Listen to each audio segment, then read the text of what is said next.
Продвижение российского образования, науки и культуры, поддержка соотечественников за рубежом, молодежные проекты, содействие международному развитию, историко-мемориальная деятельность. На вопросы в прямом эфире отвечает руководитель Россотрудничества Евгений Примаков. В онлайн-пресс-конференции приняли участие 12 стран, представители Беларуси, Казахстана, Узбекистана, Таджикистана, Молдавии, Киргизии, Болгарии, Монголии, Китая, Индии, Турции, Южной Осетии, Абхазии.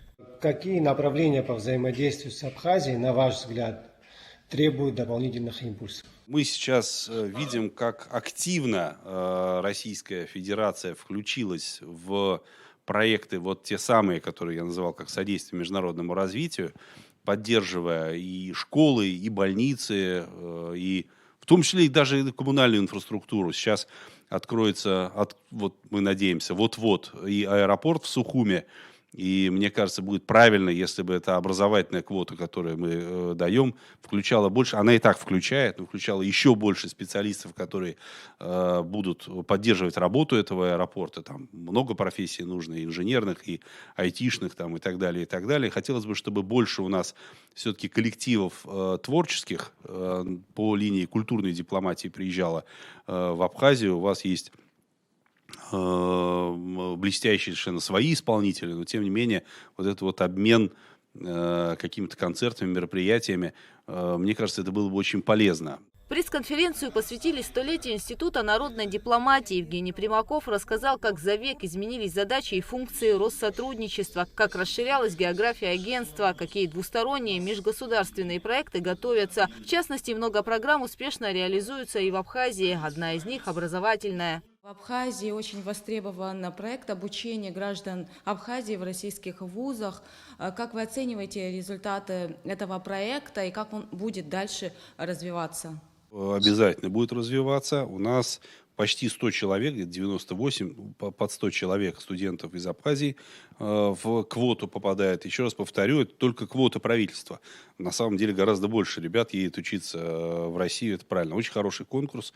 5-6 примерно человек на место в Абхазии.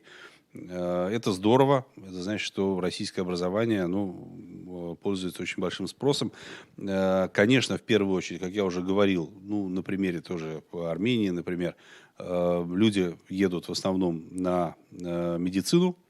Но мне кажется, сейчас с учетом, я уже говорил об этом, открытия аэропорта, сейчас технические какие-то инженерные специальности, связь и прочее тоже будут очень сильно востребованы.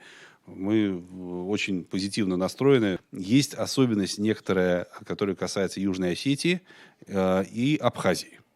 Надо не забывать, что та самая квота для обучения в Российской Федерации, в вузах, она относится, конечно, к иностранцам, а не к российским гражданам. Почему я говорю Южной Осетии и Абхазии? Потому что очень много обладателей российских паспортов. Конечно, им хотелось бы попасть именно в эту квоту. Давайте, раз уж российские граждане, то будем поступать как положено. Да? Все-таки для иностранцев. Это раз. И два. То, что беспокоит меня и тревожит, опять же, и в отношении Южной Осетии, и в отношении Абхазии. Все-таки хотелось бы, чтобы молодые люди не рассматривали возможность обучения в России как способ уехать из своей родины. Какие мероприятия запланированы по линии Россотрудничества в Абхазии в связи с 80-летним юбилеем Победы? Череда мероприятий, такие как сад памяти, огонь памяти, свеча памяти. У нас есть еще там вальс Победы, например, такой забавный, очень, очень трогательный флешмоб, наверное. Мне кажется, в прошлом году даже наши сотрудники танцевали вальс Победы, и потом ролики мы размещали, это очень трогательно. Но мы,